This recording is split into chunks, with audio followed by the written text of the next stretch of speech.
കർത്താവിൻ്റെ നാമം മഹത്വപ്പെടട്ടെ. ഫെയ്ത്ത് വോയിസിലേക്ക് എല്ലാവരെയും ഞങ്ങൾ സ്വാഗതം ചെയ്യുന്നു. സങ്കീർത്തന പുസ്തകം 31 അധ്യായം 19 മുതലുള്ള തിരുവചനങ്ങൾ ഇങ്ങനെ വ്യക്തമാക്കുന്നു. കർത്താവേ, അങ്ങയുടെ അനുഗ്രഹങ്ങൾ എത്ര വിപുലമാണ്! തൻ്റെ ഭക്തർക്ക് വേണ്ടി അവിടുന്ന് അവ ഒരുക്കി വച്ചിരിക്കുന്നു. അങ്ങയിൽ അഭയം തേടുന്നവർക്ക് അവ പരസ്യമായി നൽകുന്നു. ക്രിസ്തുവിൽ ഏറ്റവും സ്നേഹമുള്ളവരെ, കർത്താവായ യേശു ക്രിസ്തു ഇപ്പോഴും നമ്മെ സ്നേഹിക്കുന്നു.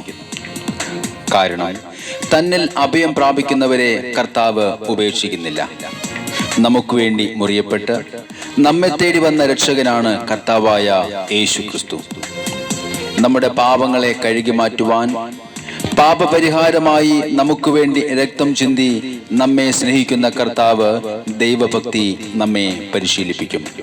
സ്നേഹമുള്ളവരെ, ദൈവം നമ്മെ പരിശീലിപ്പിക്കാറുണ്ട്. അത് നമ്മുടെ നന്മയ്ക്കു വേണ്ടിയും ദൈവത്തിന്റെ പരിശുദ്ധിയിൽ നാം പങ്കുകാരായിരിക്കുവാനുമാണ്. യേശയ്യാ പ്രവാചകന്റെ പുസ്തകം 55 അധ്യായം 6 തിരുവചനം വ്യക്തമാക്കുന്നു. കർത്താവിനെ കണ്ടെത്താൻ കഴിയുന്ന ഇപ്പോൾ തന്നെ അവിടുത്തെ അന്വേഷിക്കുവൻ, അവിടുന്ന് അരികെ ഉള്ളപ്പോൾ അവിടുത്തെ വിളിക്കുവൻ. സ്നേഹമുള്ളവരെ, സ്വർഗത്തിലേക്ക് കടന്നുപോയ ശ്രേഷ്ഠനായ ഒരു പ്രധാന പുരോഹിതൻ ദൈവപുത്രനായ യേശു ക്രിസ്തു നമുക്കുള്ളതുകൊണ്ട് നമ്മുടെ വിശ്വാസത്തെ നമുക്ക് മുറുകെ പിടിക്കാം. നമുക്ക് വിശ്വാസത്തോടെ പ്രാർത്ഥിക്കാം. കാരണം വിശ്വാസമില്ലാതെ ദൈവത്തെ പ്രസാദിപ്പിക്കുവാൻ സാധ്യമല്ല. തിരുവചനം വ്യക്തമാക്കുന്നു, ദൈവസന്നിധിയിൽ ശരണം പ്രാപിക്കുന്നവർ ദൈവം ഉണ്ടെന്നും തന്നെ അന്വേഷിക്കുന്നവർക്ക് അവിടുന്ന് പ്രതിഫലം നൽകുമെന്നും വിശ്വസിക്കണം. കർത്താവായ യേശുവിന്റെ സ്നേഹത്തെ തിരിച്ചറിഞ്ഞുകൊണ്ട് നമുക്ക് പ്രാർത്ഥിക്കാം. നമ്മെ കരുതുന്ന കർത്താവായ യേശുവിന്റെ അനന്ത സ്നേഹത്തെ ഓർത്ത് ഈ നിമിഷം അവിടുത്തെ നമുക്ക് മഹത്വപ്പെടുത്താം. എന്നും വെളിച്ചമായി നമ്മുടെ അടുക്കിലേക്ക് കടന്നു വരുന്ന ദൈവസ്നേഹത്തെ നമുക്ക് തിരിച്ചറിയാം. നമുക്ക് പറയാം, കർത്താവേ, ഞാൻ അങ്ങയെ സ്നേഹിക്കുന്നു. എന്നെ കരുതുന്ന ദൈവമേ, ഞാൻ അങ്ങേക്ക് സ്തോത്രം ചെയ്യുന്നു. ഞാൻ അങ്ങേക്ക് നന്ദി പറയുന്നു.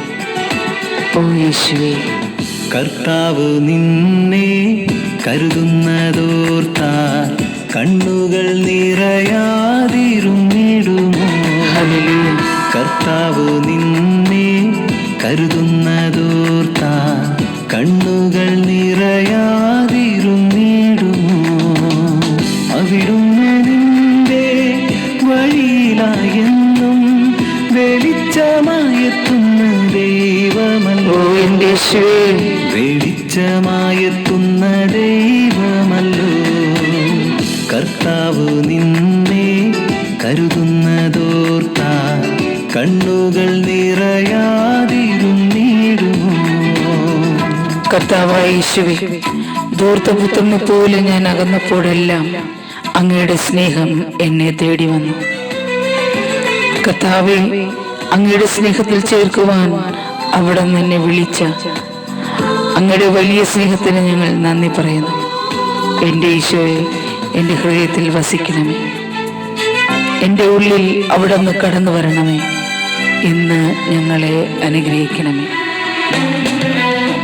തകർന്നുവെന്ന് കരുതിയ നേരം താതനവൻ നിന്റെ കരം പിടിച്ചു.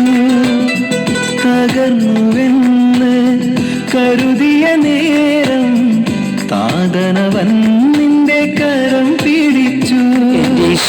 വീണുപോയെന്ന് വിതുമ്പിയ നേരം വീഴ്ചയിൽ നിന്നവൻ വലിച്ചെടുത്തു.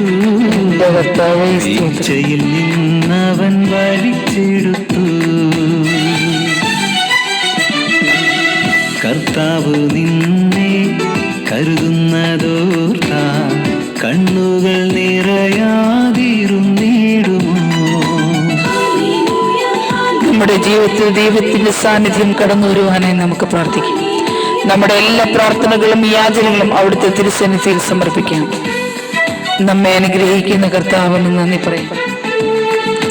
നമ്മുടെ എല്ലാ ആവശ്യങ്ങളും അവിടത്തോട് പറയാം. യേശു നമ്മെ സഹായിക്കും. ഓ എൻ്റെ യേശുവേ, അങ്ങയുടെ നാമത്തെ ഉയർത്തുന്ന യേശു, അങ്ങേക്ക് ഞങ്ങൾ നന്ദി പറയുന്ന കർത്താവേ. മറന്നുവെന്ന് നിനച്ചുറ നേരം കർത്താനവൻ നിന്നെ തേടി വന്നു.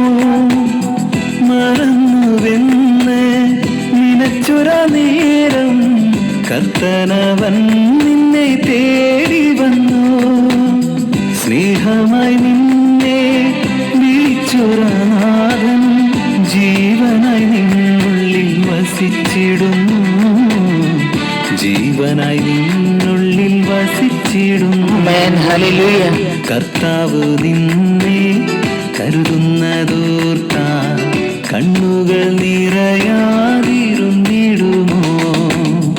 അവിടുന്ന് നിന്റെ വഴിയിലായെന്നും വെളിച്ചമായെത്തുന്ന ദൈവമല്ലോ.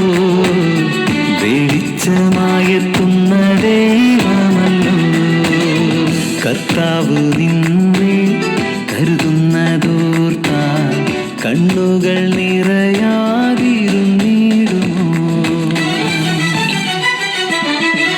ഇന്ന് കർത്താവായ യേശുവിന്റെ നാമമഹത്വത്തെ പ്രതി നാം അവിടുത്തോട് പ്രാർത്ഥിക്കുന്ന സകല പ്രാർത്ഥനകൾക്കും അവിടുന്ന് ഉത്തരം നൽകട്ടെ എന്ന് കർത്താവായ യേശുക്രിസ്തുവിന്റെ നാമത്തിൽ ഞങ്ങൾ പ്രാർത്ഥിക്കുന്നു.